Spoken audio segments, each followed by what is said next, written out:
When you know that you are queer, but your favorite drink is beer, that's gayish. You can bottom without stopping, but you can't stand going shopping, that's gayish. Oh, gayish, you're probably gayish. Well, life's just too short for narrow stereotypes, so it's gayish. We're also gayish. It's Gayish with Mike and Kyle.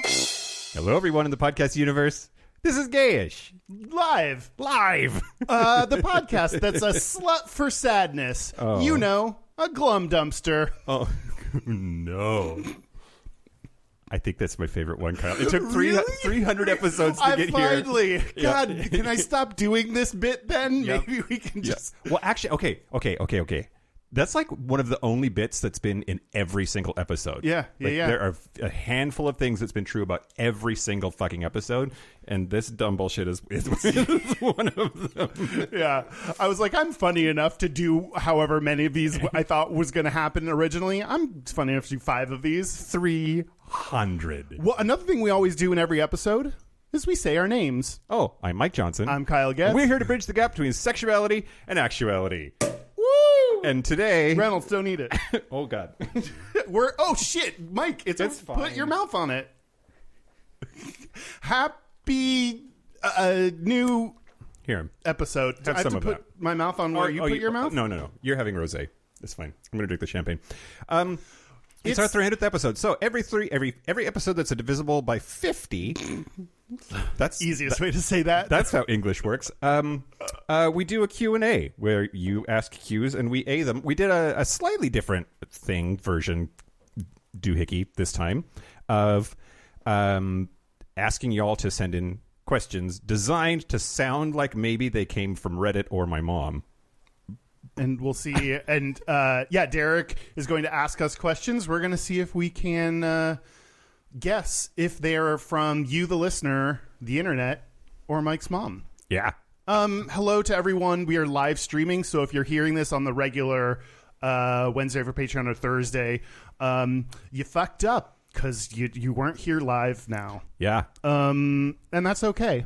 That's okay. Because that's vast majority. And that's fine. And it's totally fine. But hello to everyone that is in the chat. It's been a while since we've done a live stream. Do you remember that during COVID?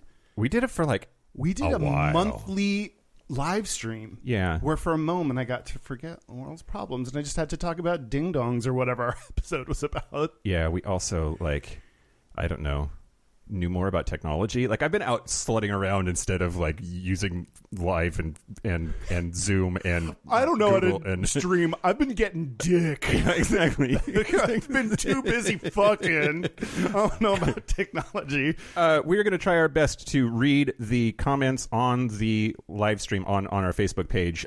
So if you have stuff that you want to say to us, ask us questions, say funny things, please do it there. Although I will remind everyone, because this bit us once in the ass before, those comments are public. Our Facebook page is public. This stream is public. So if you would be outing yourself by posting comments on our video, please don't do that. Yeah. But anyone who likes our page can comment. If you can't comment, that is because you don't like our page. This is imagine if this is one long promotional tactic to get you to like our fucking dumbass Facebook page. Okay. Right, yeah. So we're gonna answer questions. Also, we will have you all in the chat come up with your Q&A. Or nope, that's Gayest and Straightest. Your G and S. Your G&S, as we always call it, our G&S. Gayest and Straightest, so think of that too. Yeah.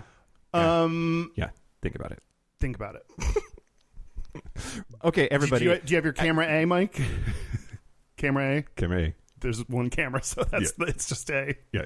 If I look over here, does it look like I know what I'm doing? Yes, that looks so camera B. Camera A? Camera B. And I swear to you all, have not had anything to drink yet. Not drink. All. This is This is regular. oh, great. Yeah.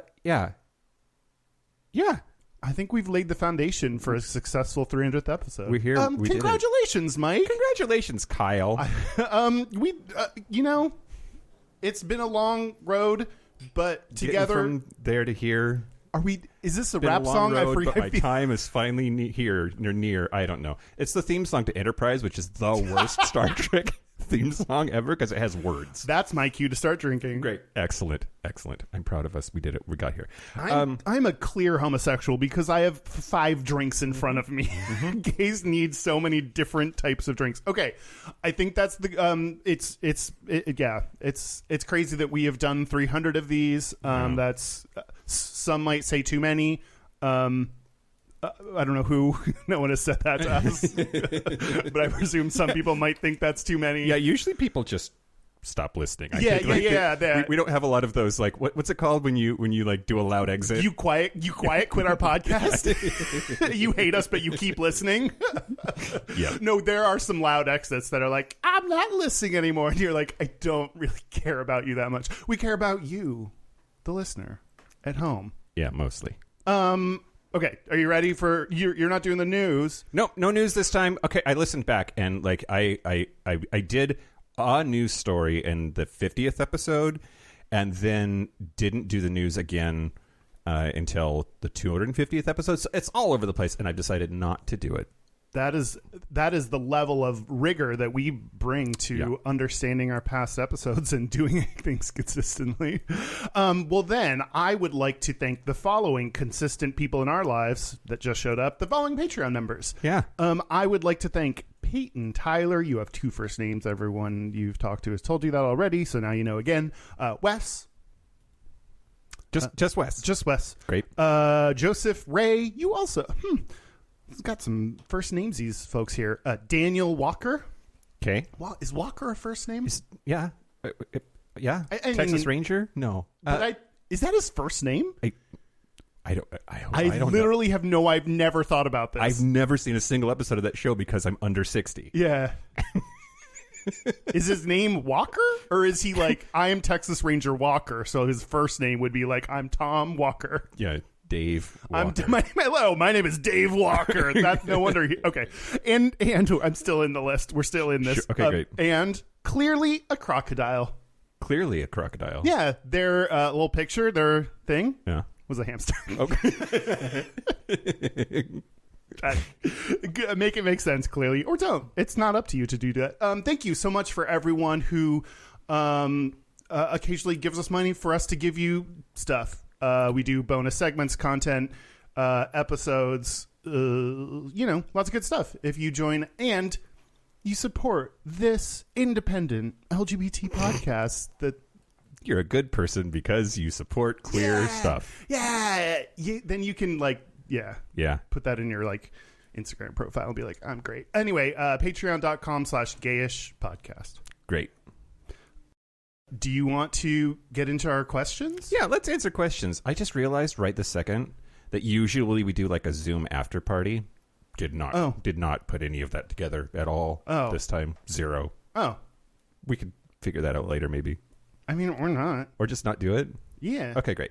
Let's do questions. Hold on. Everyone stop looking for 1 second. Do you want to do that? I don't really care. Why do FYIs after the episode, where you're going to stick around and record our Patreon segment, so you can just, after it seems like the episode is over, it's going to keep going. So keep hanging on as long as you want. Yep.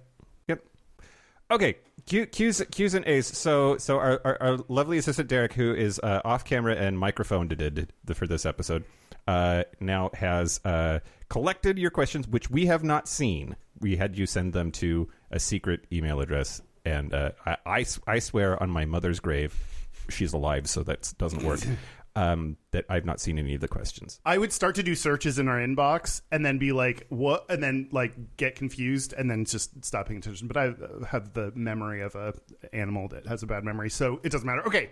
Yes. Okay. First question. Yes. All right. How do you guys feel about making 300 episodes? This is definitely a question from the internet. I mean, definitely a question from Reddit. Surely Reddit has been a buzz about this event for a while. No, this has got to be a listener question. Yeah, listener question. Is it a listener question? It is. Okay, great. Listener question. I guess it could have been your mom. Yeah. Mm-hmm. Yeah. She there's it wasn't as zany as your mom's kind of questions would have been. I mean, maybe she would tone it down to try to sneak it in there. Okay. Mike, how do you feel? How do I feel? I don't know if I've even like in my entire lifetime jerked off 300 times. So like it just feels like an accomplishment. I jerked off 300 times yesterday. Okay, sure. I'm totally kidding. I know. Like maybe per year. Anyway, but I definitely feel like doing 300 of anything, especially something that's really like kind of, I mean, it's work. This is what we do. We love it, and it's work. And to do it 300 times, and that's not counting our like Patreon bonus episodes or like the other little like digital short things that we've done. Like we just can always be plugging, Mike. I think that doesn't count the Patreon content available at patreon.com/Gayish podcast. But we like I'm proud of us, and that's not something that we get to like say that often, you know? Yeah. 'Cause humility or whatever, but like it's a big deal. Yeah. I do not know what I expected or how long I expected to do this. I didn't expect anyone to care or be this interested in it, and it's very cool that not only have people cared along the way, that they continue to, that they support us, and that I still feel like there's stuff to say. Yeah. And there's some times where it's like, oh, like we've made progress on LGBT stuff. Like how much LGBT content do we really need? And then something will happen in the news, or I don't know, in my personal life, or something that'll remind me like, no, like people need to keep creating LGBT content, whether it's us, the little people, like big companies, like, you know, whoever it is, like people need to keep creating LGBT content. So that part's cool. And y'all are like super nice to us. So that's very sweet to have people that listen that are like very nice to us and care about us. So yeah. Yep. Absolutely. Yeah. Absolutely. It feels good. It feels great. That's the answer. It feels good. So you kind of answered the next question a little bit, but what is your motivation to keep you moving for another 300 episodes? Oh. Well, okay, we're not committing to that. Yeah, I don't know. That's... My out clause kicks in right around 350, where we got to renegotiate my contract. Was that also a listener question? Yes. Okay, okay. Okay, I'm going to say the cheesy, obvious, fucking bullshit thing, right? And it's the lovely things that people say to us, most especially. All of the lovely things are lovely, and my absolute favorite are the people who reach out and they say, your podcast has meant so much to me. I'm struggling with this or I'm struggling with that, and you all have helped me to accept it, move on, whatever it is. But there are lots of people who at least say that we've had an important impact on their growth as a human and as a queer person, and those mean so much to me. And I think when I think about, because I do fantasize sometimes about like, what does Gayish look like when it's over, and giving that up or feeling like I'm not living up to that like responsibility, it's hard to get my head around that. I sometimes fantasize about this all being over too. I still have printed out very early when we started this an email that someone sent about depression, and that was the first time we got a message that was like, because you talked about this thing, it made me take a step towards helping work on my depression. I reached out to someone, and like that was the first time that happened. And I was like, that's so cool. Yeah. Like as someone who deals with this, to have anything that helps you, whatever step that is, that's like great. And yeah, and so that's true. That is a good motivator of like, and we still get some of those messages. I like the people that are like, I don't have a community and can't. Yeah. And I think one of the coolest things about like technology, as there's, you know, of course the downside of it can, just like the rest of the world, be dangerous for LGBT people, but there's a unique part that while, you know, you can't replace in-person events, communities, gatherings, what have you, if you don't have access to that, there is a world full of places you can go and communities you can build. And this is one of those options to help feel like you understand and know about. I have mixed feelings about the people that are like, I learned a lot about, like, I'm you know, in high school and I learned a lot about the community from you. And I'm like, okay. Yeah. Surely there's a better place for this. Anyway, I keep saying like, we've repeated topics a couple times, but mostly there's always been a new topic or another topic we haven't talked about. That to me is a motivation. Like, we have not covered in this time the gamut of the LGBT experience or LGBT words or definitions. They're after me. they're here to arrest us for being so 300th. I don't know. I don't know if y'all can. There's a police siren. I don't know if y'all can even hear that. So like we still have shit to talk about. I think if we get to a point where we don't have anything new to say, that's when it's like, okay, this like maybe this is done and we should do something else. Right. So yeah.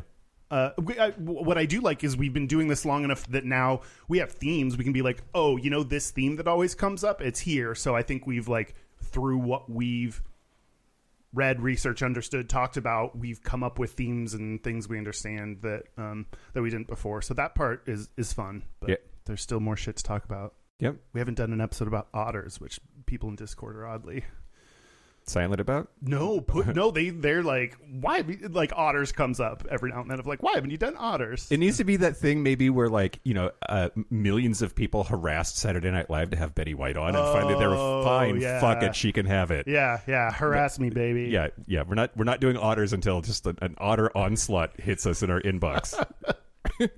Yeah. Yes. Okay. Question. Cool. Yes. Next question. Great. Has the blood alcohol level of the podcast gone down lately, or have you just gotten better at podcasting drunk? That's my mom. That's your mom, I'm gonna guess. Since That was a listener. Listener. okay, Oh shit. Okay. All right. We missed our first. We gotta take a shot of rosé. That's Great. the rules. Yep. Here we go. We say an answer to the question about drinking less. I will say, so my answer to this question is we are way more sober than we used to be. Mm-hmm. And some of that's because we got on a consistent schedule of most of the time now we get together Sundays at 1 p.m. And if we are doing a live stream thing or have a guest, they come at 2. And I, even at my fucking drunkest, I was not a heavy drinker on a Sunday afternoon. Yeah. Right. And yeah, compared to early on, like usually just caffeinated and that's it. Yeah, like when we started, this was like because the thing wasn't like now we kind of have a more a schedule and we're putting on a show. Before it was like you and I are just going to sit down and hang out and talk, and so that included like drinking. That was more the vibe. So yeah, we definitely it's definitely less drunk. There's also like I mean what I've like gone through these waves of it. The way we talk about drinking, I think I've realized through this podcast that, I mean, not just us, but all LGBT spaces are so filled with discussions and things about alcohol. And so I think in learning that, it's like, oh, okay, I might change the way I talk or do or drink. Yeah. But also like, I don't know, drinking is part of my life because I do it. So I don't know. There's also part of it that's like a way there. But yeah. I think whenever we do live stuff, we drink. Yeah. I mean, it helps. It's different doing a live thing than it is when we're just recording in this closet that is my guest room. But then, like, there's nerves, right? Like, yeah, alcohol always Mama needs to take the edge nerves. off. You know? Let's see. So I will also add, in season 1, we got a couple of like concerned messages from people about like maybe y'all have a drinking problem, and we've not gotten one of those in a while. So that's like evidence, you know. Yeah. All right, I'll try harder. Okay, great. This is an example of the type of joke that I used to. There's drinking problems aren't fun unless you're in the middle of it. Okay. Right. Do you want to do an announcement? Ooh, do I? Yeah. Sure. Okay. Okay. Can I mention Patreon? Yeah. Do it. Patreon. Hey. Patreon. One thing we are going to add, we talked about this on one of our quarterly Zoom calls or somewhere, that we are going to add a new goal. If we hit $3,000 a month, then we will do a commentary track on our very first episode. Yep. So that was something that people suggested. We also thought it was a funny and horrifying idea. So that's a new, when we've had this goal for a while. If we hit 3,000 a month, we are going to plan a tour. Like I think we like dipped into this a little bit and we did a little mini tour. But if we get there, we are planning on doing a larger scale tour. And now we are adding that if we hit that, we are going to do a commentary track on our first episode. Yeah. Have you listened to our first episode since a couple of times? like in the recent past or since it happened? In the last 6 months. Really? Yeah, I was doing First Dates, our very first episode, is still in the top 10 most downloaded episodes of our entire show. Yeah. And so when I saw that was still true, when I was doing numbers work here not too long ago, I was like, oh God, it's number 1 or number 2 most downloaded. Mm-hmm. I was like, what is it? What is it?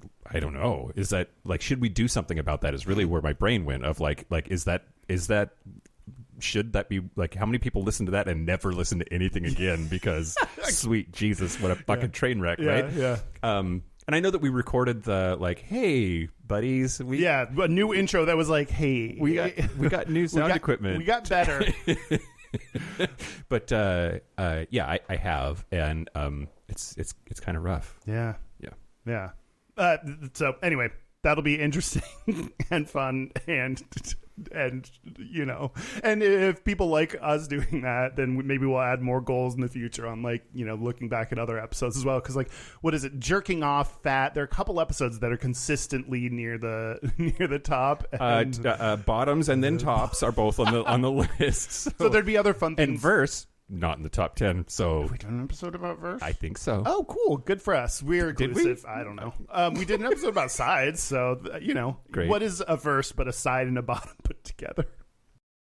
What is verse but a side with no anal? Wait. Or with anal. Side plus, there's gay math, side plus anal as a bottom. I don't know. The limit does not exist. Okay. Yeah. So our goal is to keep growing Patreon and do more stuff, more content that y'all want to hear from that. So there you go. Brian Wong says the first episode isn't super polished, but content wise, I still liked it as a new listener. Oh, thanks. Yeah. Okay. All right, next question. This one's for Kyle. Ooh. So Mike recently admitted that there was a point in time where he was interested in you. Was there ever a point in time when you saw him as a potential sexual partner? This is Reddit. Yeah, definitely Reddit. Is this your mom? Is this my mom? She'll ask me that separately. Thing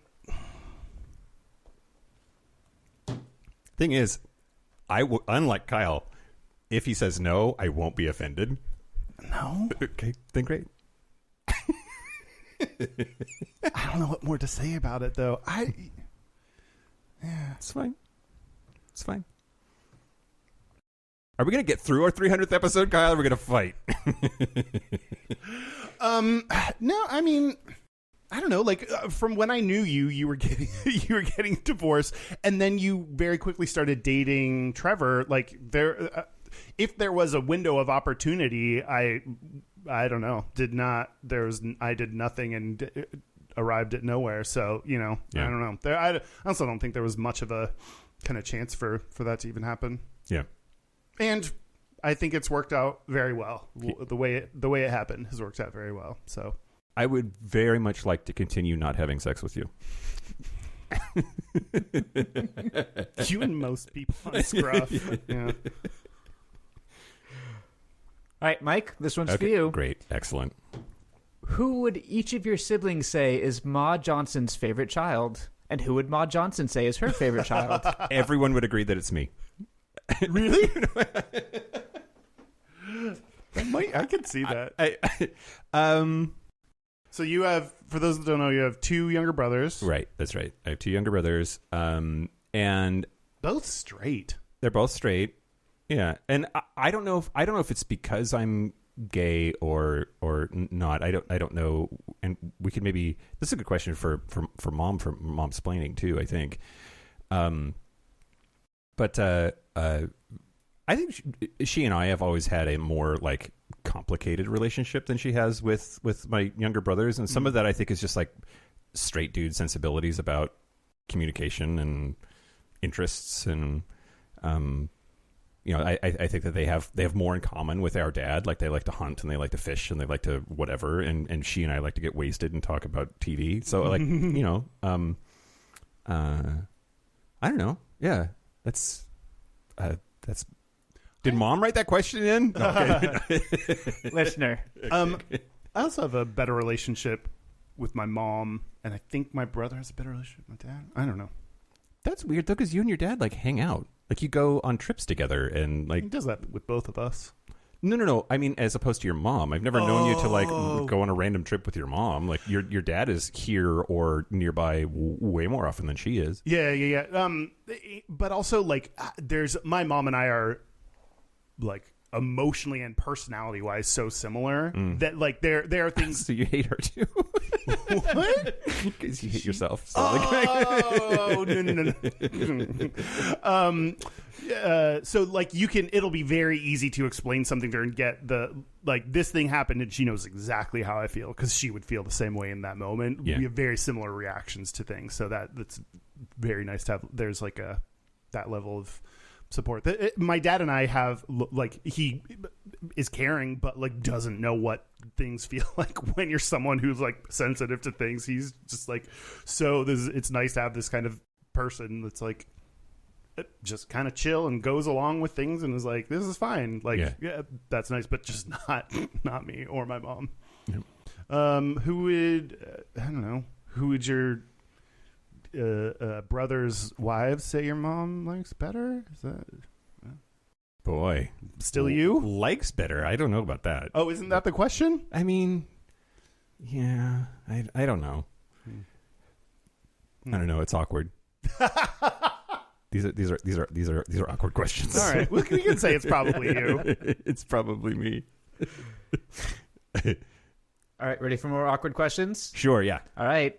How often do straight women try to sleep with you or change you? Oh. Me specifically? Both. Oh. Then Kyle can answer this one first. How often do...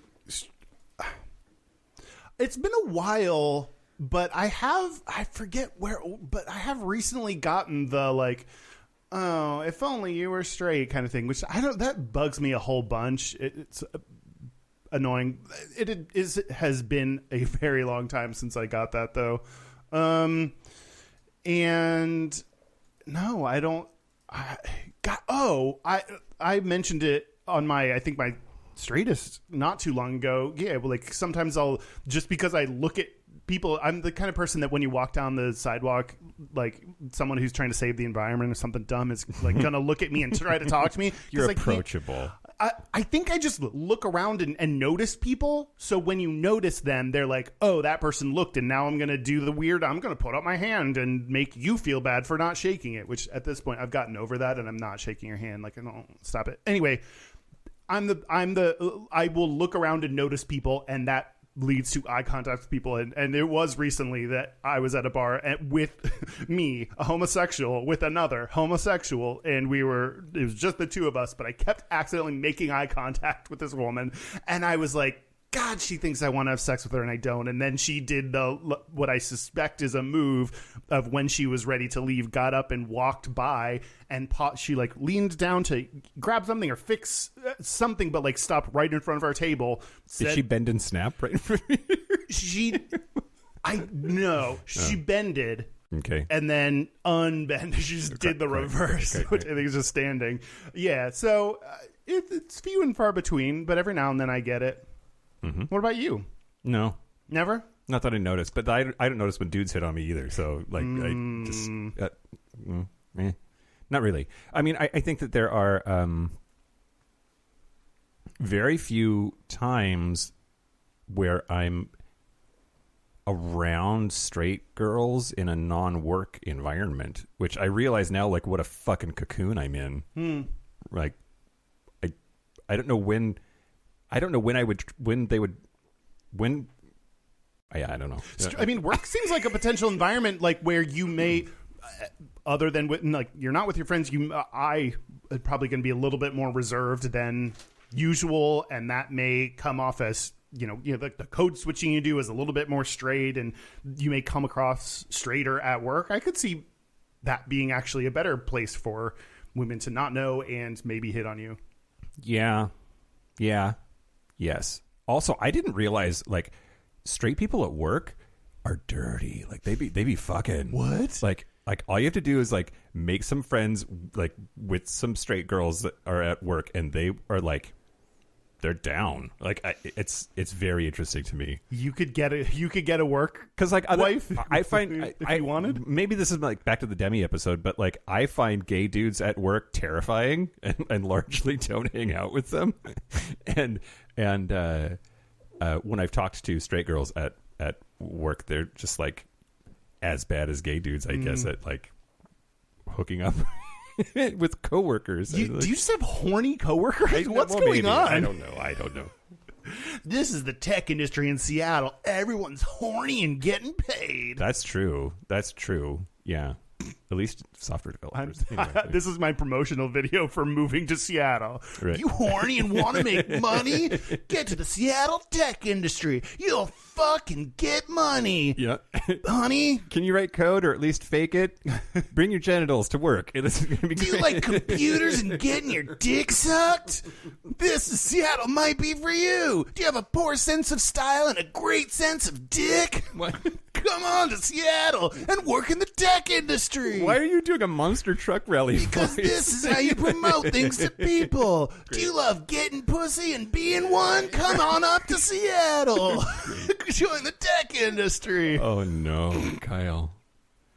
This is so great. It's almost as good as your Mickey Mouse crime scene investigation. I did. Okay, you know that I edit most all of the episodes, so I have to listen back to myself. So I have gotten past the thing of here's how my voice sounds mostly. I listened back to that and I was like, that was funny. You know, that was funny. Great questions. All right. How many orgasms have you had in a row / in one session? Like maximum number? Yeah. Is this from Reddit? No. God, you're tricky. Okay, you're doing very good at okay. It's from my mom. Are you serious? Oh no, I almost joked about that, but it didn't. Jesus Christ. Oh God. Okay. Mike, All right. do you want to answer your mom's question first? Yeah, I think I mean 4? Which that's like you got to save up for a few days and then you got to like really be into it and you need to have like a lot of time. That's like give me 2 or 3 hours at least. Yes, Kyle. I'm disappointed By me why? that I think my answer is 4. Oh, really? And it should be more than you. But also, like, my 4 is not a, like, I don't have to mark it in my calendar and, like, plan ahead and, you know, buy myself, like, you know, special date night lube or anything. Great. Like, that can casually happen sometimes. Yeah. 2 to 3, like, one most common, but, like, 2 to 3 is, like, pretty common to, like, sit down and just, like, jerk off, and then I'll be like, I still don't want to do anything else. I remember the jerking off episode, and I talked about going to Rain City Jack's and how I like came the first time without really like meaning to, like it just happened, and then I was like ready to go again, like I don't know, like 10 minutes later, give or take. But one of the dudes that I was hanging out with was like surprised by that. He's like, oh, that's like you have a short refractory period was his comment, I think. And I don't know if that's like true relatively speaking or not, but like that's not uncommon. Like 2 in a row, easy peasy. Yeah. Good work, bro. Bra. Yeah. All right. Next one. Sure. It's for both of you, but I'm going to look at Kyle. Okay, great. How do you get rid of headaches after inhaling poppers? Is this a question from Mike? I didn't think we were doing that yet until Patreon. I mean, my answer, don't do them. How do you get rid of it? I don't know. Don't have one to begin with. I don't think I've gotten. I think maybe I've gotten like a headachy feeling either if I did too many or they're old. Maybe I'm trying to think. No, mostly I just feel good. And Expired Poppers was my nickname in high school. I have used expired poppers before, and it's just like, oh, there's nothing left. I've also with a now ex-boyfriend spilled poppers. That is like a whoops, stop everything. Like this is like there is poppers on the sheets and on the carpet, and God, that gives you a little bit of a headache. I don't think I get headaches using poppers. So, but if you do, You haven't applied yourself? I think if you get headache using poppers, then use more poppers, and then that gets rid of most of the bad feelings. So that solves things, right? I don't know. Drink lots of water. Get your vegetables. Make sure you get your vitamin D for the day. I don't know. I don't know the answer to this. So I do know, like, fresher poppers is a good idea. That, like, I've heard that. I just tried to talk so much that one piece of advice was good. So I'm glad one thing I said was useful. I think that's true, though. That, like, they need to be not expired, and yeah, be hydrated. That actually did feel like good advice, but then it sounded dumb. But like I think take some ibuprofen. You got and want it real bad. Have you tried wanting it badder? Have you tried really wanting it? Your headache is telling you to try harder, and just you don't want it enough. You don't want to be a daddy's little sub pig boy enough, and that makes you a dirty, dirty cum slut. You heard it here, folks. Speaking of, oh, wait, was that from Mike's mom? no, it was a listener. Next question: how do you clean and prepare for anal? Specifically, you guys. Oh, here's what's fun that I've been doing recently, like Russian roulette of butt stuff. Don't just see, just see, Life's short. Just see. Oh, no.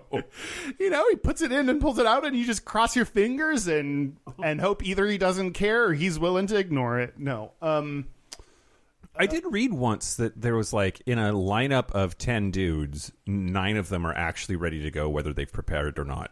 And, like, I do think that we, like, all of the conversation about what do you eat before this thing and what's all of your process, a lot of it is like, it's useful advice for people, but I think then it gets turned into this bigger thing that I think mostly you can do a little bit of stuff and you're fine. Like, I just think people make it into a bigger deal, maybe because it's something you don't talk about, so you want to be like, no, this is a thing you should, get yourself prepped. Like, that's, so then we talk about it, and then other straight people are like, oh, you have to eat a salad because you're gonna get wrecked. Like, like, I think then straight people also glom onto this idea, and then they're like, oh, this is wild, gay culture. I don't know. I just think it gets so blown up. Yeah. I think it's funny when people at happy hour are like, oh, I can't bottom. I had Taco Bell for lunch. I'm like, girl, that was only 2 hours ago. How do you think the human body works? You can you can eat whatever you want. And if you time it right, there's a window of right after you eat something like that you're going to, as long as you're like, as long as it's not something that immediately direct, some things I eat and it's like, oh, like, even as I'm eating this, it's like affecting my stomach. So no, but in general, things you joke about, oh, I can't eat, I'm a bottom, like, you can eat them, and there's this time window before it's gonna like get all down there that you could probably still have sex. Like, yep. But how do I realistically? What I actually do is I have a douche bulb, which is called something, and I think you on this podcast were the first person to introduce me to it. Yeah. Because I think I remember us being out there in the living room and you running out and being like, this thing you were trying to explain to me. I was like, and so I think I learned it from you. Yeah. I learned it from you, Mike. I learned it by watching you. I get a douche bulb. I usually do like a few rounds of like cleaning. I think something I've read is that like you don't have to keep the water in there that long.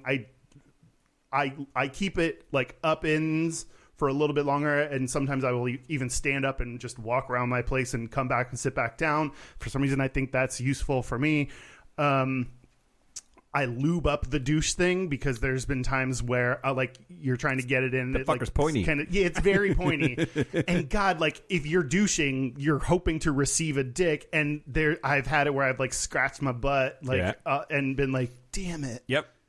Oh well. Yep. Poppers. Did you know you can shove poppers right up your ass and it works? Do not do that. Do not do that. I mean, give it a shot and let us know. Hit us up in the comments. No, do not do that. You know, do not do that. Who am I to tell you what to do? You're an adult person, hopefully. Douche water for a few times. Usually then I have like a butt washcloth, and then it's like, you know, we'll wipe you down to make sure everything's gone. Yep. And then get dicked. And then take it. What about you? What's your? So first of all, I take fiber almost every night, and granted, his name is Fiber. Yeah. You take him every night. Yeah, it's like this big around, a tube about that long, very orange, which is weird. Yeah. But yeah, I take fiber every night, and so that keeps me pretty regular. And obviously, there are things that like will upset my stomach or whatever. But for the most part, you know, for me, I'll speak for me. Sometimes You just got weird. I know. Sometimes you'll poop, and then like I do some. Yeah.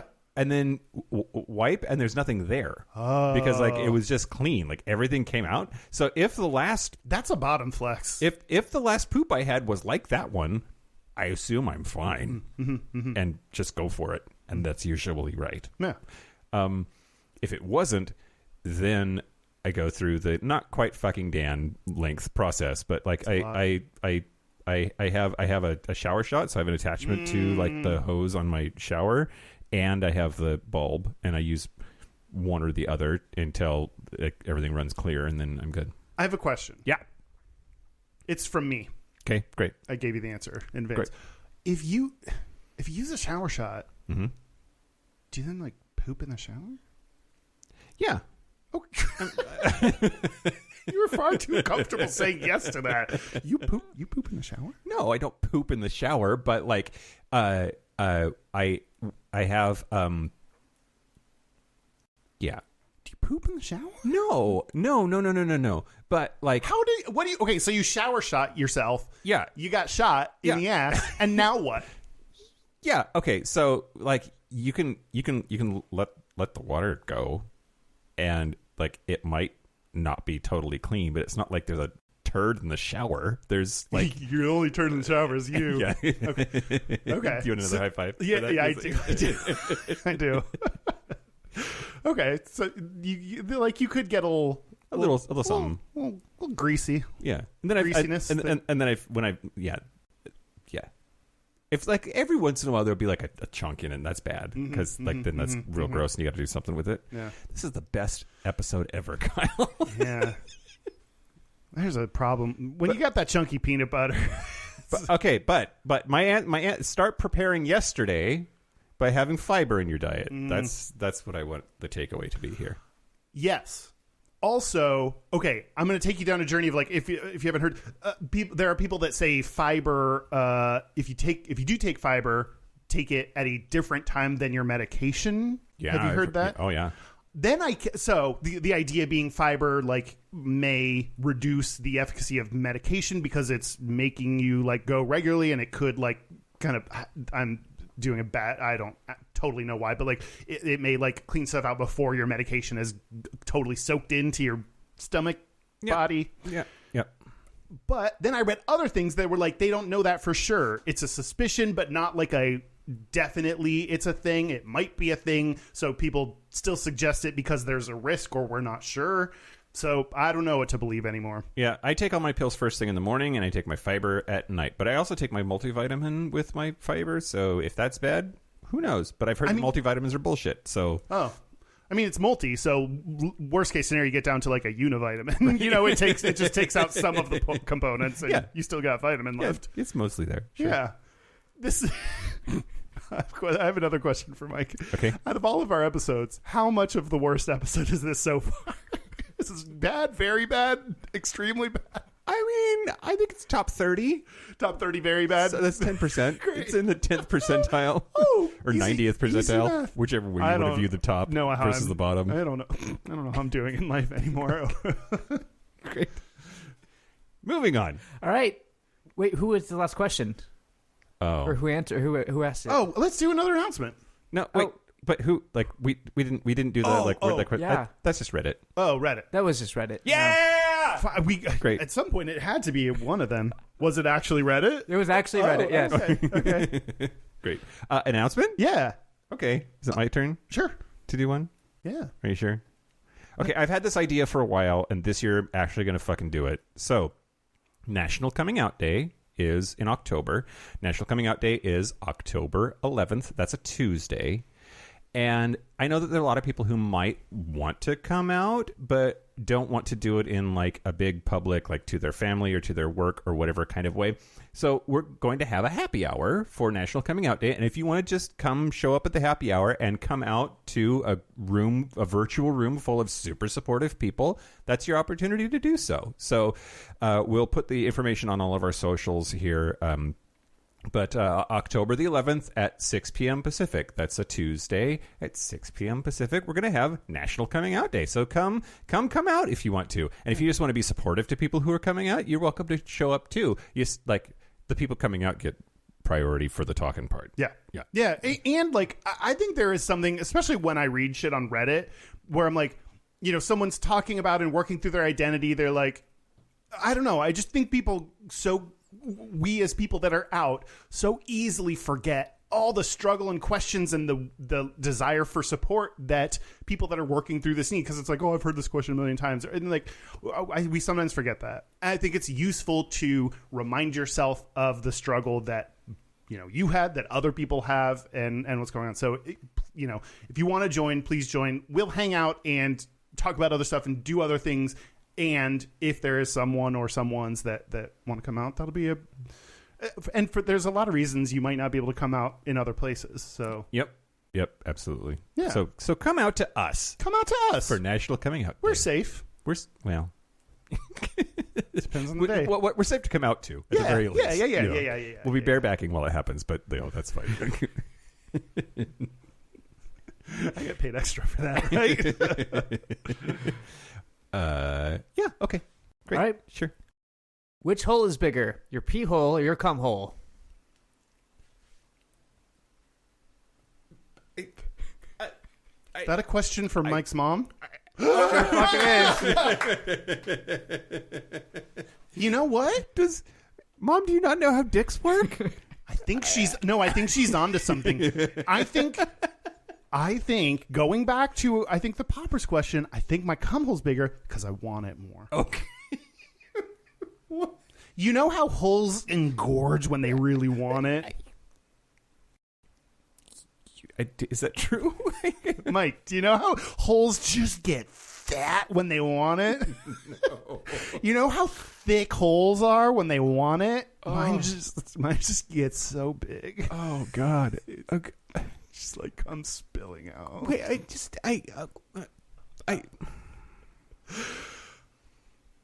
okay. Why is this one? This one has broken me. Oh my God. Okay. They're the same hole. Mike, what? Have fun with it. Let loose. Let your hair down. But then I think about like, but they're not the same hole all the way up in there, because like cum doesn't come from your bladder. So like it depends. Like, do you just mean the opening, or is there like I'm overthinking it because I'm me? So like up to the point where they come together, which one's bigger? Probably your pee hole. I haven't thought about this. At what point do they come together? Like the Beatles. And is there like a little traffic controller? Like one sperm and 1 urine have to be like lifelong, never get out, because they're like, oh, working the late shift. He's about to come. Boop. Switch the track.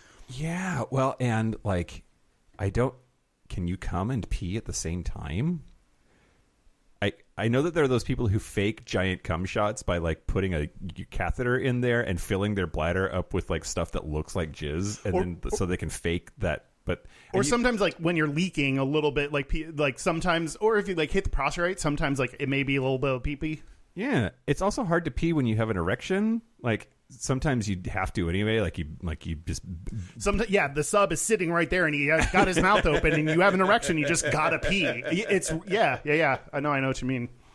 Jeff Embleton just said the awkwardness in this episode is top shelf, and I absolutely agree. You have to pay more per shot because it's above everything else. That's the top shelf? Yeah. Okay. Yeah. I'm bottom shelf. The pee hole. The pee hole is the bigger one. My answer is come home. Great. Next question's a bit of a long one. Stupid. Okay. I'm very quickly and effectively turned off by expressions of femininity. I find it difficult to express this when it comes up because I fear this topic just upsets us all, either mildly or wildly. Gay/queer sensitivity about our self-expression and deeper truth is very real. Can you give me advice on great ways of saying and owning my own truth? Is this from the internet? No? Well, I mean, technically, yes, but... What Gayish is the internet? Is this from a listener? Is this from a listener? Oh, this is a really good question. Yeah. So, I mean, the first step is admitting you have a problem. I think oh man, if you have a visceral negative reaction to anything, I think it's worth exploring where does that come from. And I agree with you. They didn't describe a visceralness, like you didn't say that it was a visceral or that you that you loudly proclaim it or whatever. But if you have that kind of reaction, I agree. Yeah, it's worth exploring. I think that there are a lot of reactions to femininity that gay and bi men have, gay men more than bi men, that ultimately comes down to internalized homophobia, and you should do some thinking about that. Like, I don't know. Like, it's fine to not be into stuff. That's totally fine. But like, if your reaction is neutral, I think that's the goal, as opposed to a reaction that's anti, because that says that there's something going on. So I think separating out, I think this is a good question. This is a difficult question. And I can definitely understand how if you express this in a context where you don't have the ability to explain yourself for the benefit of the doubt, or if there's certain scenarios where if you just said this, it comes across real bad. And that sucks because the reason is not because of you. It's because a lot of the people that express this opinion are also either homophobic or transphobic or femphobic or whatever. So it sucks that it's hard to have this conversation, and also you have to understand why people have this reaction. I think that helps to more directly answer like how do you do this? Like, remember what category of people you are in when you say this. You hopefully are not the same as them, but think of all the times femme people have heard this comment, and most of them are not doing it in the just genuine or supportive or whatever way. Yep. So I think that's a first step. I think, do you have the ability to explain yourself in a way that is supportive? Like, and that may help explain if and how you talk about this. Yeah. Is this something that is affecting your individual relationship with the person? Like, are you talking about this? Are you saying this because has a direct impact on you and like you're dating someone? Like, a lot of people just express this opinion with no prompting or in a conversation that has nothing to do with their actual dating. Like, is someone walking up to you asking for a date? Is someone saying, do you want to have sex with me? Yes or no? If not, like, question whether you need to bring this up. Like, do you need to remind femme people that some people don't like femme people? Like, is that pertinent to this conversation? Are you an active person that needs to answer this? Yep. Yeah. Well, and it's not that different from the no fats, no Asians, like no femmes is one of the things that's in that list. And I like to say to people, be into what you're into, don't be into what you're not. But before you feel compelled to put that in your fucking profile and identify yourself as a dickbag, think about, where's that coming from? Is it universally true that a label, you categorically exclude an entire label of people sight unseen because of the concept of what they like? That's and are you overwhelmed by messages from them that's people the that other you need thing, like this big defense mechanism around yourself? just thousands of femmes Whoa, reaching out to you on femmes, Grindr. everyone. Like I guarantee, don't flatter yourself, that's not happening. And like why all it says is that you're an asshole if you put that in your profile. And you can call it a preference if you want to. It's a bigoted ass preference. I think thanks, Jake. When on our episode we had a panel of people of color, he talked about like, you know, sure, it's a preference, but it's a racist preference. The no judgment part, or you're into what you're into, like you can't make yourself I don't know, like if you're not into femme people, like that's something I don't think you can control. So that's not shitty to have those feelings or be attracted to what you're attracted to. That's not shitty at all. That's, for whatever reason, that's how you are. I would suggest most of those people feel that way because society has shaped them consistently, regularly, without them knowing, subconsciously or maybe consciously, have shaped them into having that reaction to femme people. Yep. So that's the part you have to question, is like, is this might come from a lifetime of society saying this thing. So that part is the judgment free, but also, you know, think about it and evaluate that in yourself. And when do you need to say this out loud? Like, that's what I always question, is like, I was talking about, like, is this directly affecting you? If it is directly affecting you, if someone's interested in you and you're not, I would not suggest, for many people, like telling a person, regardless of why it is, why you're not into them, like on Grindr, I'm not into you. Let me count the ways. Like, you know, like, I don't know that you need to explain to femme people why you're not into them. You can say, thank you, I'm not interested. Sometimes no can be no, period. Just stop talking. So I think conversation, so the times to bring it up would be conversations with friends, conversations like this in a supportive community, hopefully. I don't know. If you're talking to a femme person that you date and like, but have this struggle, and they seem open and willing, and these are the kinds of conversations you two have together, maybe that's a time to talk about it. I can't think of many times where you need to out loud state this preference, because you need to realize how many times people have heard that, and what category of people you are including yourself in when you do that. Yep, absolutely. We did it. Next question. What advice would you give to your younger gay selves? Is this from a listener? Yes. Oh, I got it right. Good work. Good work. This is kind of gimme, but for so long, the reason I didn't come out to when I did is because I believed it would change. That was the implication that my dad basically gave me, and I think I was not knowing any, and he kind of indirectly gave me that sense, and I accepted that as having no other information, or, you know, like, porn didn't explain to me the idea of gayness or how it worked or anything. So, like, I wasn't getting information from anywhere, and so I just believed the limited inputs I had on what was going on for me. I wish someone said early on, like, these feelings are not going to change. Yeah.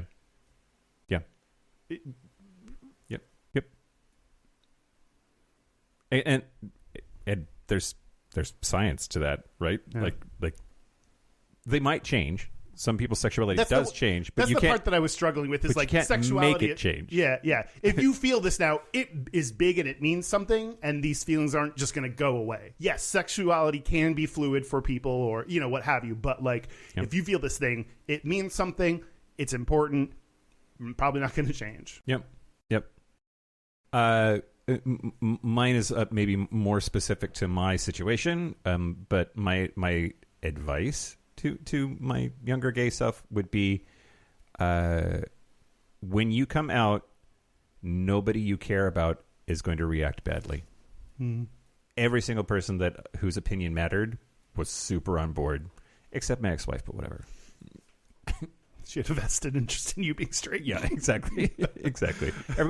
Like the fears that you're going to get rejected and that like people that you love are going to like be lost because of this event. And for some people, that's a reality. For some people, that happens, and that's why I'm just speaking for me. But everybody was fine.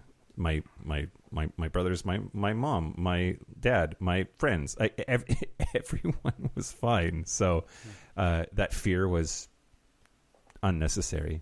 I came close to losing my relationship with my parents because of coming out. So it's so weird because they're not religious crazy people.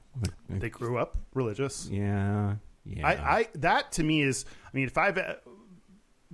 talk about changes over the course of this podcast. I've stopped trying to say individual Christians are bad people, but I think Christianity is my parents both grew up Christian, and I think that influenced them so much that even though they did not raise me religious, we didn't go to church, the influence of Christianity and its beliefs permeated them, how they felt, what they thought in society. It's not, and Christianity has so influenced American society at large that it's hard to escape regardless. So yeah, say patriarchy just to like patriarchy probably.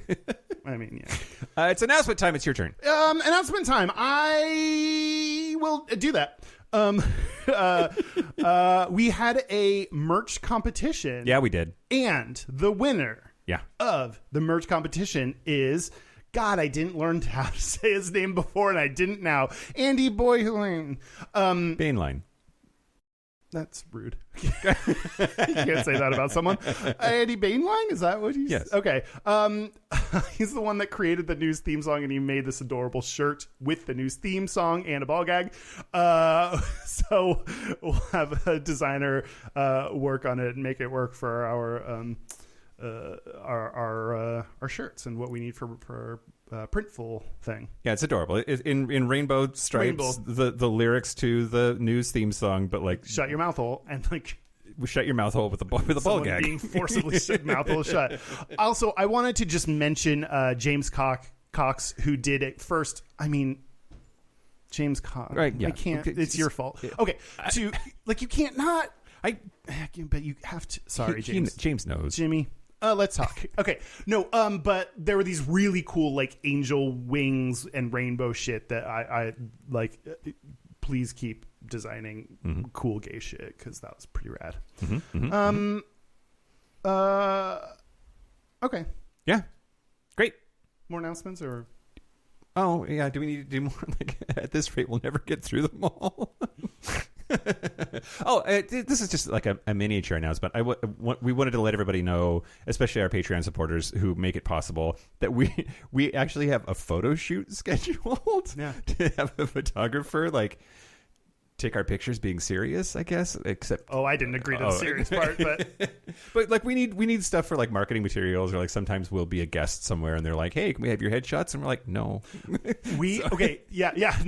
No, you can have my last Facebook profile picture because we don't have. It's very cool to like be in a place where we need professional photos for like marketing. We're like, there are so many, I feel like, insta-gays that would like absolutely be all over that shit and have their like these professional things for their 1,400 followers or what, like whatever. And we're just so not those gays. Like we're like, that is just not something we have ready or prepared. And we're to a point where people want that and request that, and we're guests on things, or we were in a magazine once and had to like scrap to find pictures that work. So that's very cool to allow us to like do professional photographer take a picture of someone.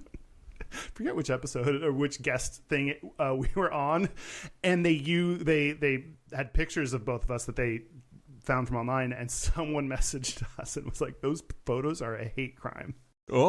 They were our photos on our website. So like that was a comment on us, not the people that did the show. We need to update our shit. We definitely do. So thank you. Yeah. Question. Would you invite a straight man to watch you having sex with a partner? Yeah. Would I? I have in the last hour. No. Oh, sure. If a hot, jacked straight bro was like, I want to watch you fuck my wife, would you do it? I'd be like, cool, do you own Viagra or do I need to prepare? I'm sure she's lovely, and once I get inside her, it'll just really hug me in the right ways. But I would do my best. Mm-hmm. That's all I ask, Kyle. So you do your best. Vaginally? Yeah, vaginally. I would definitely let a straight dude watch me have sex. No, I would not. Ooh. What if he really wants to, though? Well, what's his name? Oops, sorry. It's good. I might touch Mike's foot. We're playing footsie under the table, everybody. Oh yeah. Was that was that my mom? It sure was. Yeah! I am not seeing the your mom questions. Like I didn't expect that. So great. All right. I was wondering where you think you guys would be if you never started the show.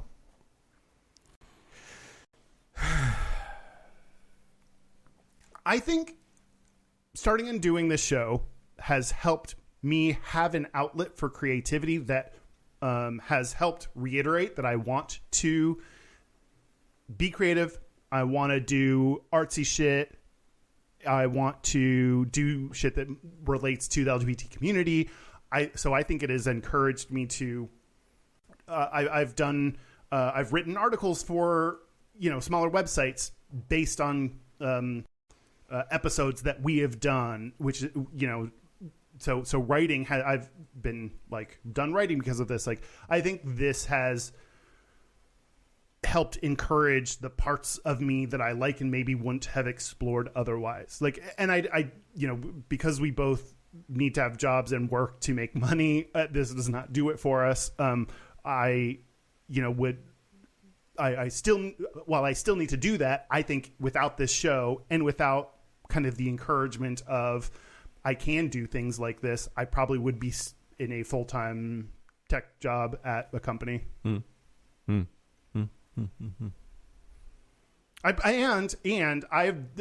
because of both social events, especially during COVID and George Floyd protests, but also because of researching LGBT history, I'm far more left than I used to be. So yeah. I don't know that I probably would have been more one of those centrist white gays without this. You Pete Buttigieg if we didn't do the yeah. show? Oh, yeah.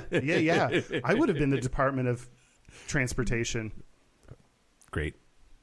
Rail me. Yeah. I don't know. Yeah. You got there. I did, but not great. Not greatly.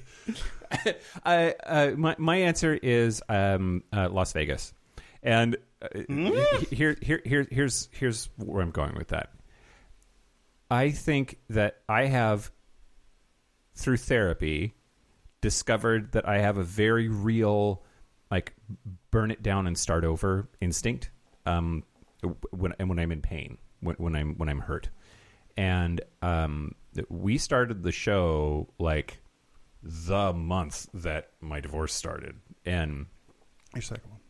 My second one, thanks, Kyle. Keeping me honest.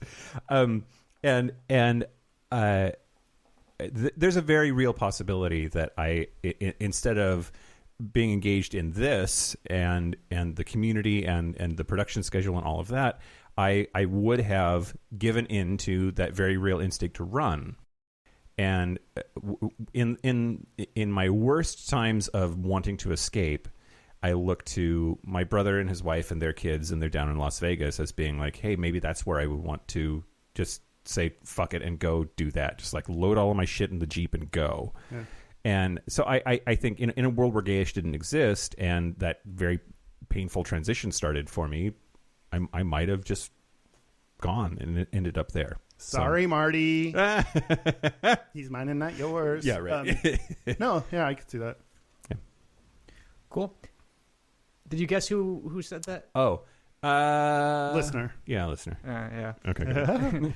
All right. After 300 episodes, what goals would you like to accomplish next?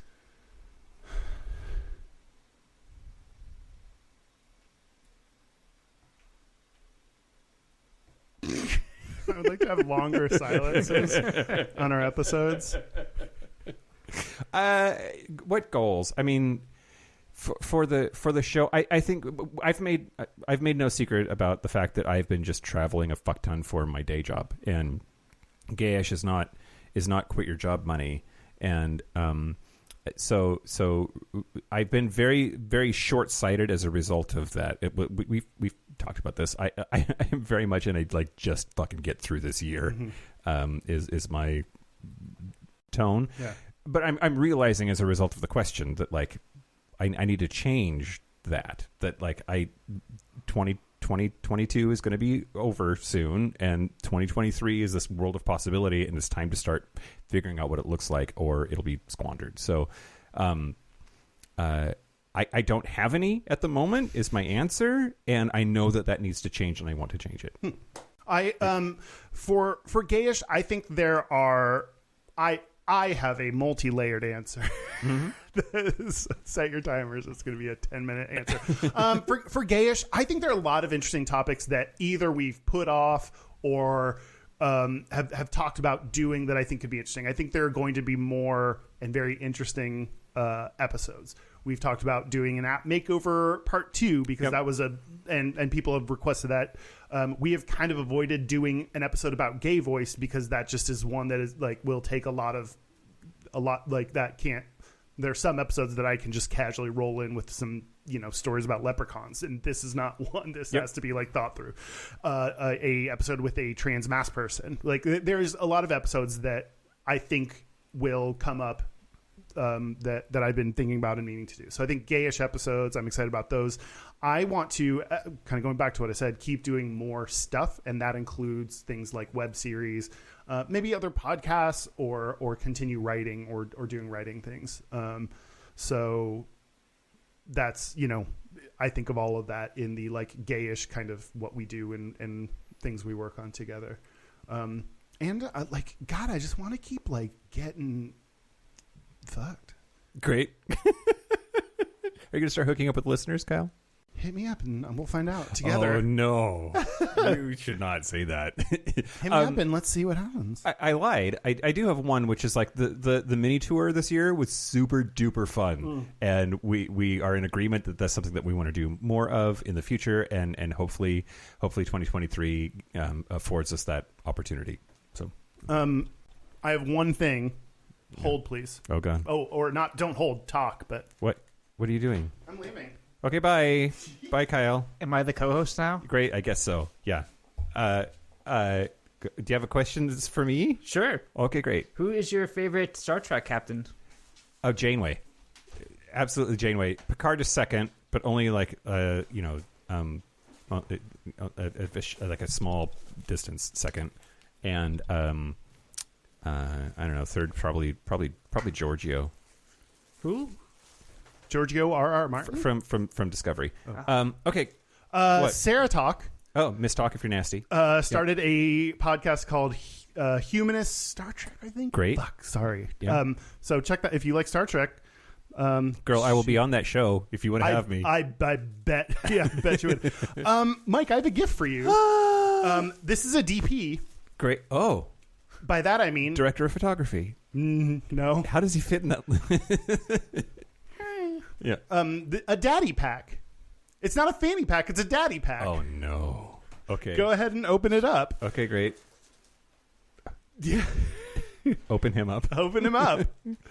Okay. This is your everything you need to survive with the young twinks that you may want as a daddy. Vodka, KY jelly, hand sanitizer, because we all know twinks are nasty. Let's see. What is this? It's probiotic? Breath freshener. I mean, I'm on keto. I need that. Oh, a binky. Sometimes they talk a bunch. Yeah. Seattle street map? Yeah. Because dads always have maps in their daddy pack. So true. Another binky, because I have multiple twinks. Whom knows? Yeah, twinks. Though there's nothing in there. Great. I love it. So that's it. I bought 2, and mine is the bright pink one. Is it also a daddy pack? Oh, no. Mine's just sexy. Great. It has nothing. It's just... That's cute and shiny. I do have some like silver metallic underwear that I think I could probably. Oh my god, that would pair so well. When I'm in Boston, Felix Palafox, who was the, I think we did on Have a Nice Gay. He was a guest for Queer Business Corner, but has also like been a friend of the show. Anyway, I think in Boston we're going to go to a thing. What kind of thing? A thing where you wear less clothes than normal. So like maybe. Hey, Boston listeners. Yeah, maybe I can do this and. Oh my god, that'd be so like to like wear your like harness and a fanny pack. Right, would be exactly. fucking hilarious. Exactly. Well, okay, fine, Kyle. Fine. Happy 300, Mike. I got this for you. I didn't wrap it or make it pretty, but those are free. Those are for you. It looks like some kind of apparel. Yep. Is this a shirt that says "Best Kyle Ever"? It is. Show the camera. Sorry, McLaughlin. Yeah. Sorry, All of them. at all. I don't know. I can't think of another Kyle. But and what is this? It's another Kyle T-shirt. I'm Kyle doing Kyle things. That's hilarious. Yep. Thanks, Mike. Absolutely. I love it. Good. One other Kyle. Kyle. McLaughlin's the only one I can I think. literally can't think of anyone, and that's I blame you, the listener. All right, name another Kyle, y'all. Internet. BT Dubs on Patreon. We got a package from a listener that they wanted to send to us for. Yeah. I started getting nervous because I thought your face said you hadn't picked it up. No, I did. Okay. So we're going to open a listener's package. I did. Yeah. Also, yeah, it'll work. Sorry, because of so Mom was supposed to be on this episode, and we were supposed to like have her join briefly so that we could do some stuff. And I think the best way to approach that actually is we will be doing a Zoom after party. It'll be a short one, but we'll have her do that stuff on there. Okay. So look for that in. We have 2 after parties. We have 2 after parties. We have the VIP after party where we'll record a Patreon segment where we will ask each other questions. Correct. And open a package. Correct. And then the double after party for VIPs to no, never. VVIP is if I would have thought about it. Fine, Anyway, where we'll have Matt Johnson. Yep, absolutely. So look for that on our Facebook group and Discord because we want to keep it to like the community. Just us. But just the chill folks. We'll post the link to that.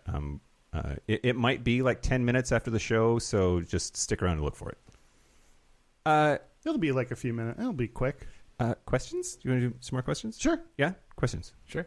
Love him or hate him, Mayor Pete paved new ground. Whom members of the LGBTQ community would you love to run for president? This has got to be a listener. Or they did a dumb whom accidentally. This has to be a listener, right? This came from our Facebook live chat just moments ago. Oh, great. Okay, great. That's what I thought. Because then I was like, oh no, people on the internet are dumb and may accidentally use that's the one who I'm making fun of. Yeah. Whom amongst us? Whom do I want? Whom LGBT do I want in like political positions? God, I wish I should have a better answer for this because I know and care about, LGBT people and their. I was vehement that Oprah running was a bad idea. That like you can't elect Donald Trump and then have the Democrats say, well, we should put Oprah up because she would for sure win, and she would for sure win. Mm-hmm. But like just being famous is not a qualification for fucking office. We have seen that, mm-hmm. right? But I would still vote for Lady Gaga for Queen of the Universe. I just would. Or Pink. Oh my God, is Pink queer? I forget. Anyway, go ahead. Is Pink queer? She gives off big queer energy in a natural, authentic way that I don't think is any kind of like she's just her. Okay, tomorrow if they said like Pink is a lesbian, I would be like, yeah. You'd be like, we know, girl. Yeah, we see you. Lady Gaga could do like a Arnold Schwarzenegger style, like Governor of California kind of thing. Yeah, I bet she would fucking like she would, do a morph into her next persona that is, like a wonderful, like political and like, fashionable, but like Michelle Obama stylish. Yeah. But like cool and hot kind of like outfit and it's like step into that role. Yeah. Yeah. God, they would give her an Oscar for being the governor, I bet. Yeah. Yeah. The fuck am I don't care as much about Lady Gaga as I do about or maybe an Emmy. She needs an Emmy, right? That's the one that she hasn't gotten. Or does she? Or an I doubt Oscar? she has an Emmy because her acting credits Tony. have included the Versace shit that people kind of like trounced. Is it a Tony? Does she need a Tony? She's gonna EGOT. Oh, she's got to have a Tony. She's gonna EGOT. She's got to. There's a dude I follow. I think it's Brian Sims. Is that like hot? Oh, that boy hot. I don't know what his role or position is. He is a member of the state House of Representatives in Pennsylvania, I believe. Confirm or deny that, Facebook I should know people. better about our LGBT representatives. Do we have any other out LGBT representative? We do, but like who can we think of that? Yeah, in our current Congress. yeah, I don't know. Yeah, I don't know. God, Kate Brown, or she's the governor of Kate Bush? Oregon, but not anymore. It's gonna be anyway. I don't know. I think Brian Sims. Yes, just on hotness alone. No other qualification necessary. This is a very good question, and one I wish I had a better answer to off the cuff and want to think about so that I because I think that would be a useful. I could see Dr. Eric Cervini, given his experience as a gay historian, like be some kind of secretary or a position or a consultant or a advisor. I think more people with knowledge of LGBT history would play a huge role in being able to help shape talk, or maybe communications, like some kind of communications director, something. Yeah. Because who's the current press secretary? Yeah, she's queer, but I forget her name. Me too. Yeah. That's probably great because before Trump I didn't know the names of the press secretaries, right. So I didn't fucking have to because it didn't matter. Right. I did it, but anyway, I wish I had a better answer, and we'll think about this question. Great. Cool. Mike Johnson is my answer. Great. Yeah. I agree. Me for everything, everybody. Just write them in. All right. Are you there's many questions. There's many sub questions here. So, Are you a top or bottom? When did you figure out what you were? Do you like to change places? Have you given up on a guy because you were both a bottom or both a top? Okay, I've said, I think before on the show a few times, that I think that top and bottom should be verbs, not nouns. That that as an identity, it's self-limiting and unfortunate. But I know that there are total tops in the world. I know there are total bottoms in the world. But I just think that it's problematic as an identity. Just be do what you want in the moment, and don't do what you don't want to in the moment, and be open to the idea that it might not be what you think your role is. I think it's not problematic. I agree that more people should embrace the idea that it doesn't have to be an identity. If you are a self-proclaimed top and that's important to you, just like being gay, it can be a descriptor of one of many things you are, or if you want it to be, I'm gay and I want people to say that that's who I am. I want that to be so much of my identity. That's fine too. Yeah. So I agree. Most people are this is how I am described in a permanent status rather than an adjective. So I generally agree with you, but it's not problematic if you want that. Yeah. That doesn't answer the question though. No, listen to the Demi episode to understand why I'm bad at both. And topping and bottoming. Yeah, that you should identify as a bad verse. bad verse. Yep, underperforming verse is my but switching is great. Switching is fun. Switching is do that. Enjoy. And just like a bisexual, you don't have to be 50-50 for it to count. Exactly right. I am in hookups. I want a bottom. In a relationship, I want to be a verse bottom. I don't want to be in the past. That's the part that I think people make fun of when you say like your verse bottom, and we'll think that just means bottom, and especially for me, given everything that I've said, would probably like make fun of that and have big fatty.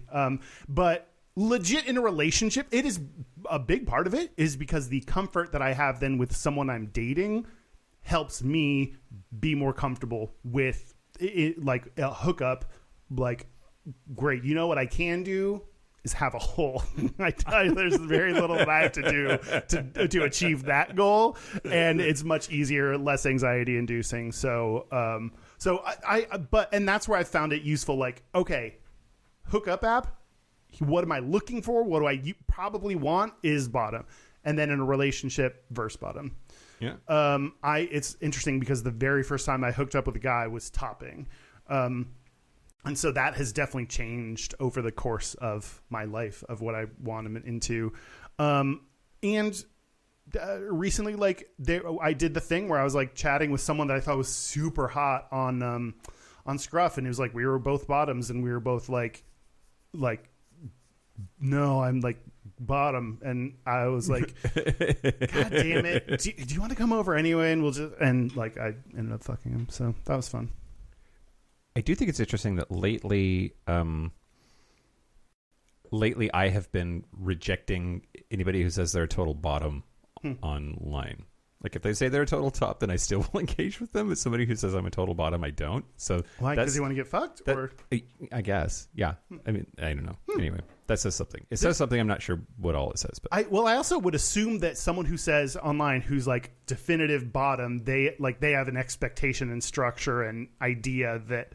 There's a lot that comes as someone who does that, which is why this is my community I'm talking about. Yeah, but there's like a secret handshake or like yeah. The handshake is you touch butts. Yeah, right. You knew that. Is that a Bob's Burgers reference? No, that's me. Oh, I always joked about when two bottoms get together that they just touch butts. Yeah. No, but like that also says.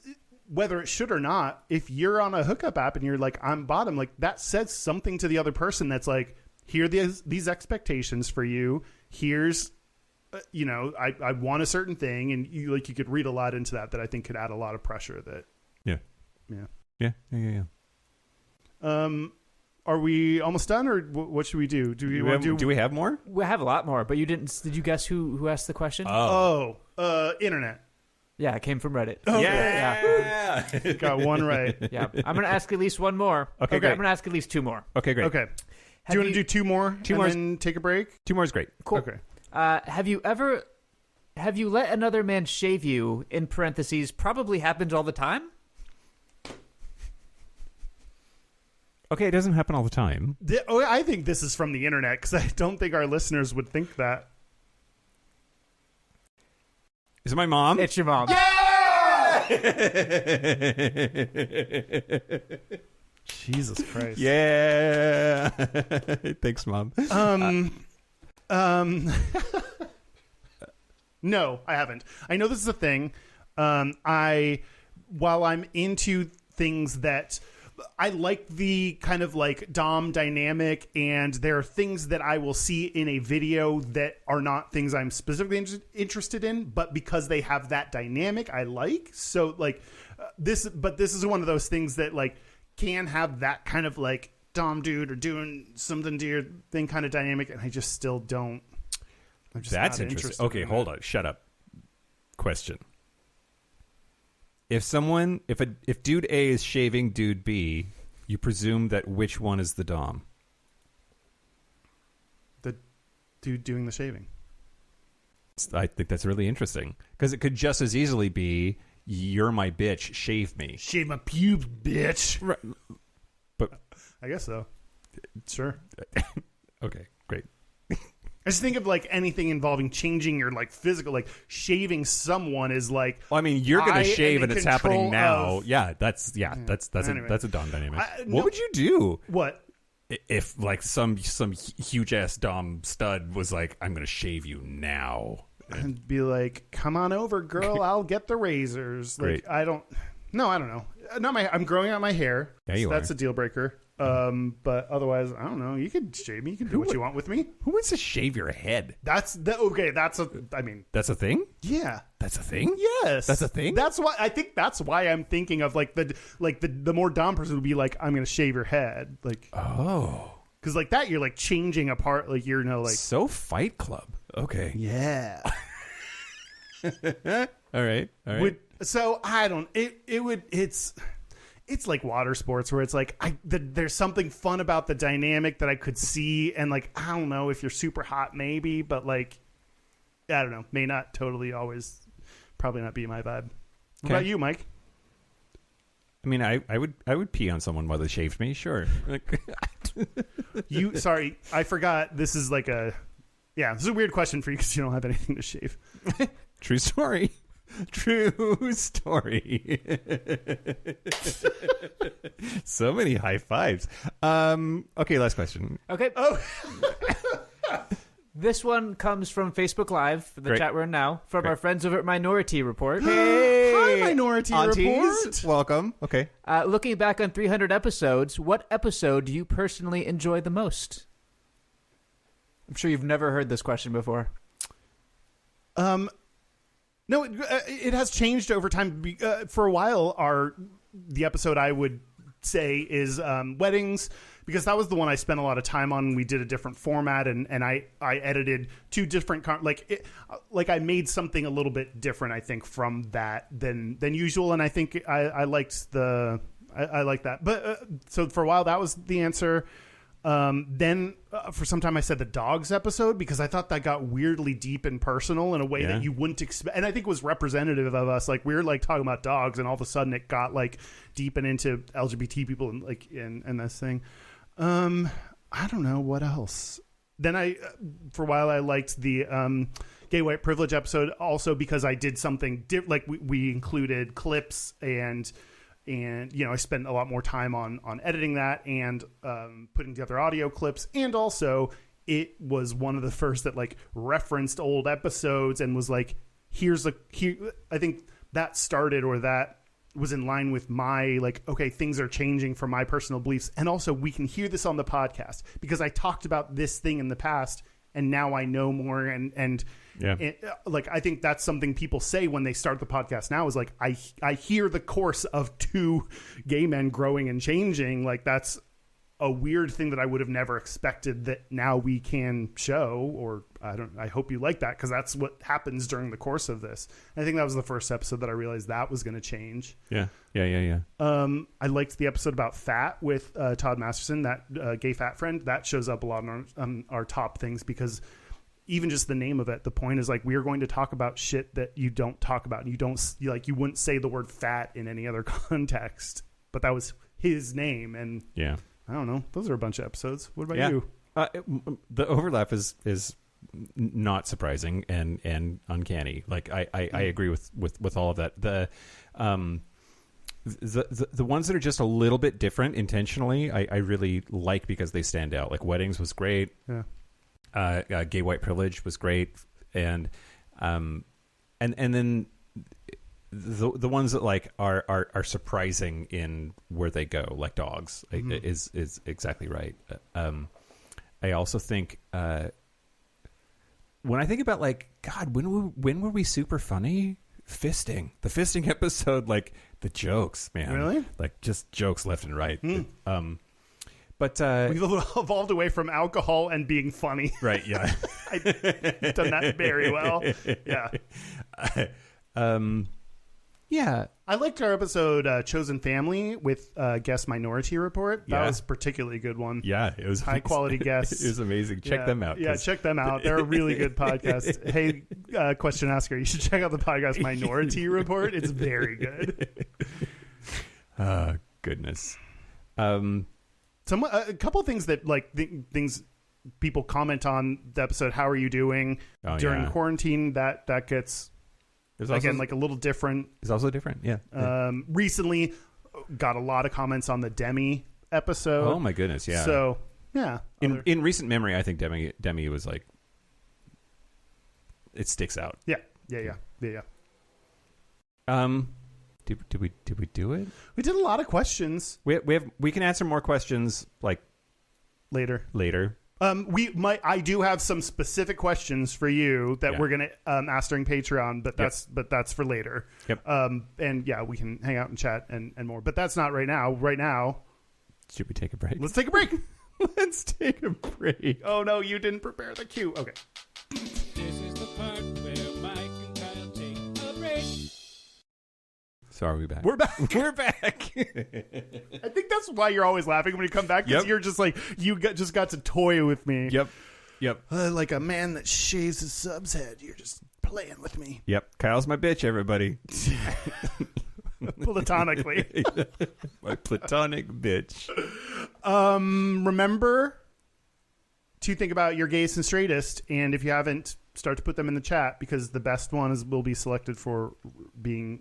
I took a shot. Doesn't even have to be the best ones. It's the ones. The ones. Yeah, put it in all caps. Give us your obviously. gayest and Yeah. straightest. But first, Our website is gayishpodcast.com. It's right there at the bottom of the screen. oh my god, we're so fancy. We are on Instagram, YouTube, Twitter, Facebook. We're so on Facebook right now at Gayish Podcast. Our hotline, you can send us text messages or leave us voicemails, is 5855-GAYISH. That's 585-542-9474. Standard rates apply. Our email is gayishpodcast@gmail.com. And our physical mailing address is Post Office Box 19882, Seattle, Washington, 98109. We got some stuff. We're going to open it for Patreon. Yep. So hang on to stick your packages, around. because we're going to open in a second. Do you want to do Gayest and Straightest?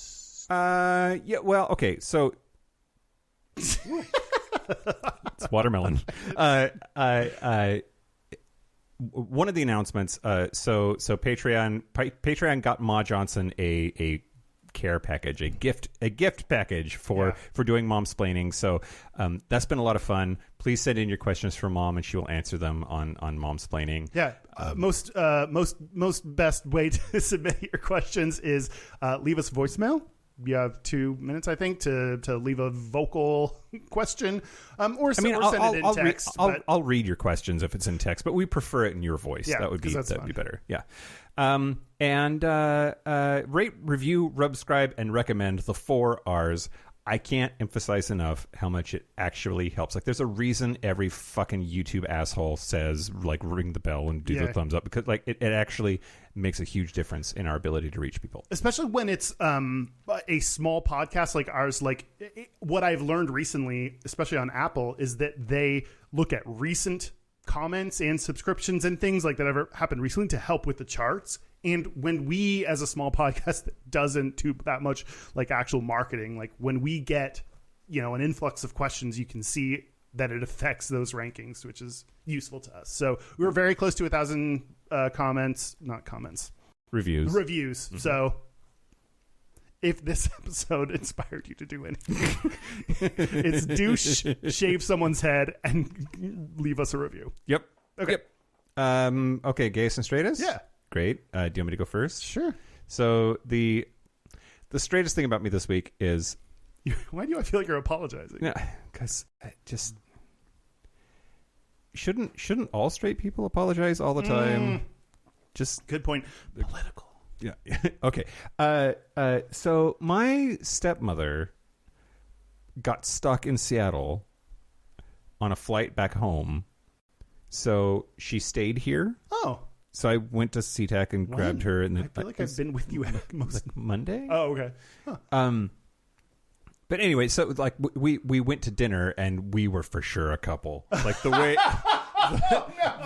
the way the waitress interacted with us, it was very clear that like we were together as far as this person was concerned, and like that's problematic. That's but whatever. In lots of levels. Yeah. Whew. The gayest thing about me this week. So we did a quick video. So we had Galixara on, and then because that was only like 5 minutes worth, we did a... Yeah, I lifted something out for Patreon where she talked about the music video that she made with Saweetie. Interesting, but just long, and needed to cut some shit. Yeah, so whatever afternoon it was, we recorded some more stuff at the beginning and talked about a few things. But I wore my shirt that you gave me that says Daddy across it. I forgot I was wearing that and met with my boss. You wore your daddy shirt to meet with your boss? Yes. What happened? He knows. He's Canadian. He knows you're a daddy? He knows that I'm gay at the very least, and he knows your daddy. and he knows I'm a daddy. No, sorry. I didn't say a daddy. He knows your daddy. Oh, am I daddy to my boss? Your daddy. That's kind of hot, actually. It's actually very hot. This is a separate porn that we're not making right now. Yeah. How'd it go? It was fine. He laughed, and I only turned a little red, and then we had our meeting, and nothing unpleasant happened. So it was fine. It was great. It was great. I had that like moment of panic when he was like, "Daddy," and I was like, "Oh fuck, I'm wearing this shirt still." Right? Like, do you think he went back to either someone he's dating or his friends? Or like, do you think he was like, guess what my employee just did? Oh, I hope so. Right. If you didn't earn that, Yeah. what are we doing this for? Right. My straightest is I recently bought and ate frosted animal cookies. I can't imagine a homosexual doing that. Animal, Like the frosted, not like the in a animal bag? crackers. Yeah, they're not With, just like, the the- regular crackers. They're frosted with like little sprinkles. the sprinkles, but the sprinkles are like hard little balls. Yeah. Color, yeah. Okay. Yeah. Stop making it sound so gay. This is my straightest. Gays don't eat that kind of like delicious shit. Yeah. That's I just was like, no homosexual in their right mind would eat. Right. My gayest is this past weekend. I actually didn't talk much about this because I thought you would. We went to a bachelorette party. Yeah, we did. For the weekend with a friend, and being invited to a bachelorette party is like, oh, it's because we're gay. Yeah. And it is, and that's fine. Yeah. We went out to not a gay club. What did you say they called themselves? Like a Gay affirming? like, or something that was like we're Bellingham. We're in a location that can't be that all in. But anyway, It's like, we're a gay club, but straight people, please come. We need the money. help. Yeah. And I decided to wear a skirt. Actually, the skirt I'm wearing, you can't. Well, oh, hello, chat. Oh God. Wow. Okay. I got. Yeah, you did. Okay, go ahead. It's a good thing I'm wearing underwear. Yeah, indeed. Otherwise, you wouldn't have seen my clit. I wore this skirt, and someone saw me and was like, "Hey, JVN," and it was like this. Okay. It was like this thing where it's like one reminded of how important, like if you had not seen JVN, then you might representation. I don't know. It's important. Yeah. Ariel, whatever. Like Patriarchy. Yeah. So that and also it was just like, yeah. When else would I get this comment of, I don't know, just made me feel gay. Also, maybe in the Patreon or whatever we can talk about JVN and Anthony because there's some shit going on. Anyway, yeah. I hope they fucked. they didn't. Well, I know, but like, I hope they did. I hope they held the pet food in front of each other's mouths and they ate it like like the Lassie and the Tramp or whatever. I mean, it passes for cooking for Anthony to pull stuff out of a bag. Most tasty thing he's made in a while. I think we should recreate their photos and say we have an announcement. Yes. We Yes. we Yes. we are together now. Yes. You want to do it tonight? Yes, I think that'd be fucking hilarious because it's the exact same. Yes. Anyway, do we have a good listeners comment? I see 3 on Facebook. Okay. Like, I could just read those. One, Are there two, more? three. Sir Jace. Hi. Yeah. Straightest being asked at an anime convention which anime girl would be my wife. You're like, well, there's some information I you need. just think like straight people at anime conventions is like that's like a contradiction in terms, right? Oh, you think most people at an anime convention are gay? Yes. I do too. I've never met a straight guy who's super into anime. But I also think the people that would go to those would be the people that like know shit to like not ask someone not to presume. That's weird. Gayest checking out all the daddies at the convention. Oh, Yeah. God. Anime daddies? Ooh, that's a subgenre I now need to remember to look up on XTube. There is some legit, like, big, beefy, square-jawed daddies in anime. Mm-hmm. Yeah. And a minimum of one of our listeners dresses up in a lot of cosplay and posts them to our Discord. True story. Josh Marino, yeah. Hey, girl. We play WoW. Straightest, hi. lifting boxes while organizing part of the garage. Sure. Yeah. Gayest, drinking sangria from Costco during the live stream. He also says, or this could be my straightest, having a beer at dinner Friday night.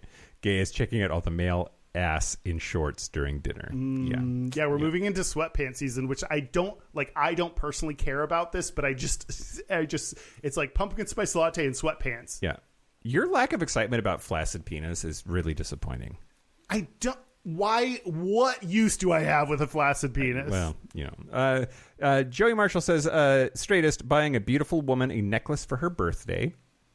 Oh, hey there, pretty woman. Gayest, made sure the necklace coordinated with our matching outfits. That's hilarious. Yeah. That's like, I don't know, like, we've had a lot of good ones, but that's like a really, like, that's a good one where, like, those very much fit into... We love a twofer. We love a twofer, and, like, it's not like a wild, like, oh, I got railed by 15 guys. That's my gayest. You know, like, you just said... That's my straightest. That's your straightest thing I've done all week. Yeah. So that's it. We did it. 300 episodes, Kyle. Yeah, if you're going to recommend this to friends, recommend different episodes, because I don't think this is the one so anyone should try to listen to for their first time, or I don't know if they'll listen to a third episode. But also, I don't know. Thank you. Thank you. Thanks for being here. Thanks for being with us through all of this journey. You sound like you're talking to someone who, like, lived through cancer. Thanks for being through this. We are like cancer, Kyle. No, thank you to people who listen, who care, who write in, who there's probably so much more that you deserve. Like, there's so many people that are like, we appreciate you. Thank you for listening. Yep. For living, laughing, and loving. We'll keep going for a while. Just because I have a conversation with you after this. We'll see. Also, thank you to our Super Cat Bridgers, John Crowley, Stephen Porch, Yost Osel, Harry Shaw, Josh Copeland, Jonathan Montanius, Forrest Snail, Patrick Martin, Anonymous, James Barrow, Steve Douglas, Explosive Lasagna, Just Jamie, Kevin Henderson, Donald Linsky, Thomas P. Dustin Sands, A.E. Coleman, Chris Cacciatorians, Jerome York, and Jerome York. I forgot to say and Jerome York. Great. Did I hear Chris Cacciatorians? Yes. Okay. Also, when I look, it's Chris Cacciatorians, like S. I don't think I've been saying that. Oh. Well, that's it. That's it. This has been Gayish, our 300th episode from the Chris Cacciatorians studios. I'm Mike Johnson. I'm Kyle Getz. Till next week, be much, be bad. Let's be you. Bye.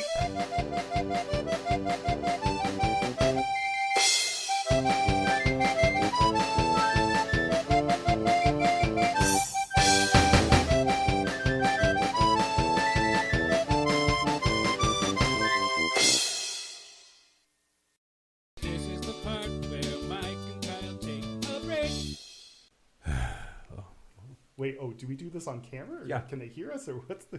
They can't hear us. Oh. Can you hear us? Okay. Or no, we're not. We're still on a break. I don't know if everybody knows this, but we usually take a shot on the break. No, we've done it every time. Have we?